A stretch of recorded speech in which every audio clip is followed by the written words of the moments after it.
अस्सलाम वालेकुम नाज़रीन। आज हम बात करेंगे ड्रामा से हमारी कहानी के एपिसोड। जखनी की बीवी से छोड़कर जा रही होती है।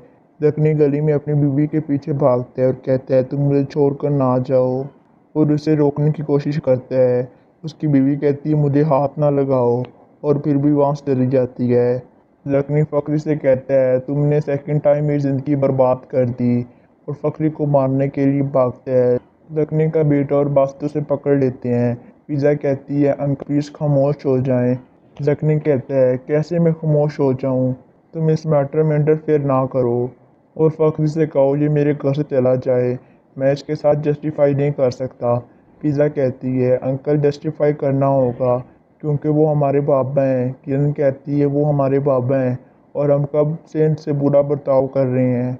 जखनी कहते हैं तुम सब अपने बाबा को लेकर यहाँ से दफ़ा हो जाओ और दोबारा यहाँ ना आना। फिजा कहती है ठीक है।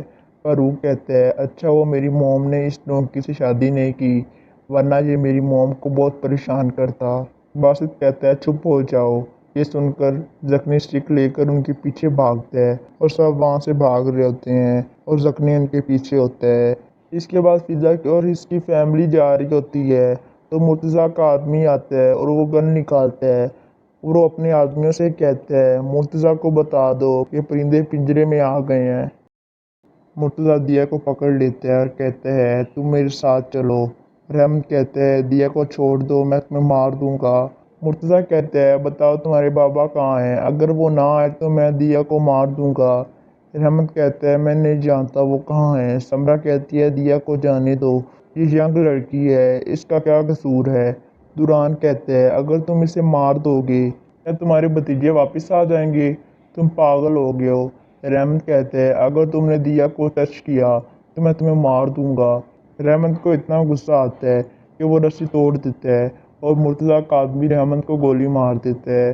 दिया भागकर उसके पास आती है और मुर्तज़ा के आदमी से कहती है तुम पागल हो, ये तुमने क्या किया। एक आदमी आकर मुर्तज़ा के कान में कहते हैं फखरी की बाकी फैमिली मिल गई है। मुर्तज़ा ये सुनकर बहुत खुश होता है और वो अपने आदमियों से कहते हैं इन्हें बांध दो, मैं जा रहा हूँ। इसके बाद मुर्तज़ा अपने आदमियों से कहता है क्या तुमने सच में फखरी को पकड़ ली है, आज हमें सेलिब्रेट करनी चाहिए, हमारे शिकार पिंजरे में आ गए हैं।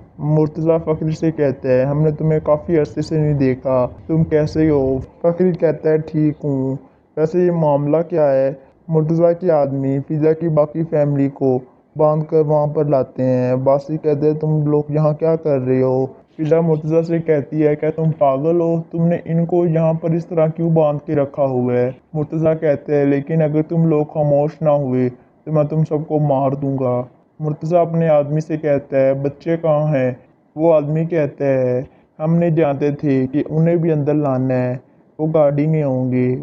बासित मुर्तज़ा से कहते हैं उन्हें जाने दो, वो बच्चे हैं और तुम्हारी प्रॉब्लम हमारे साथ है, हम सॉल्व करते हैं, बच्चों को जाने दो, हमारे दरमियान जो भी मिसअंडरस्टैंडिंग है हम सॉल्व करते हैं, खुदा के लिए उन्हें जाने दो। मुर्तज़ा कहते हैं ठीक है तुम्हारी मुझसे डील हुई है, यहाँ पर बहुत से लोग हैं, और गन निकाल लेते हैं। उसके आदमी गन निकाल कर फखरी की फैमिली से कहते हैं नीचे बैठ जाओ। मुर्तज़ा गन फखरी की तरफ करता है और कहते हैं मैं तुम्हें ज़्यादा देर के लिए नहीं छोड़ सकता, इधर आओ। फखरी उसके पास आता है। मुर्तज़ा कहते हैं कहाँ से स्टार्ट करते हैं। मुर्तज़ा गन फिजा की तरफ करता है। बासित आगे आ जाता है और कहता है मुर्तज़ा गन नीचे करो, ऐसा ना करो, ये ठीक नहीं है।